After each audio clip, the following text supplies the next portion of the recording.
Claude, tu nous parles ce soir des enfants de Palestine. Oui, en effet. Les autorités israéliennes semblent être en guerre contre des enfants. Je répète, des enfants. Certains ont 12 ans, d'autres 15, 16 ou 17 ans. À bien des égards, à 15, 16 ou 17 ans, on est encore un enfant. Selon l'organisation humanitaire Defense for Children International Palestine, en 2017, 14 enfants palestiniens ont été tués par l'armée israélienne. Près de 300 croupissent en prison et 11 d'entre eux sont à l'isolement. En 2012, le quotidien britannique The Guardian a écrit que chaque année, entre 500 et 700 enfants palestiniens sont arrêtés et jugés par les autorités israéliennes. Ceux qui finissent en prison sont soumis à des pratiques qu'on ne peut décrire que comme de la torture psychologique. Isolement carcéral, menaces, injures, privation de sommeil. Les enfants qui avouent les crimes dont ils sont accusés le font pour ne plus avoir à subir ces pratiques. Je vous présente Dima El-Wawi.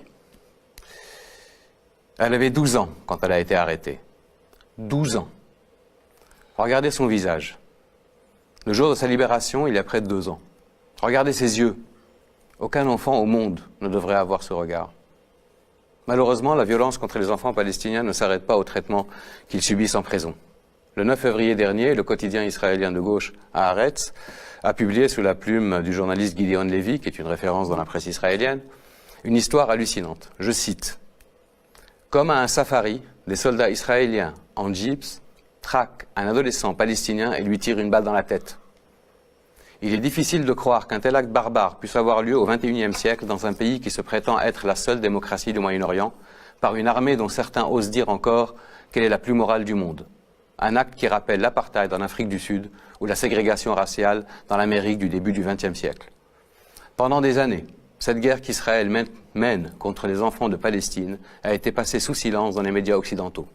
Cette omerta, aussi choquante qu'inacceptable, a été brisée après l'arrestation de Ahed Tamimi. Vous savez, cette adolescente à la crinière blonde et aux yeux clairs, qui est devenue en quelques semaines le symbole de la résistance palestinienne.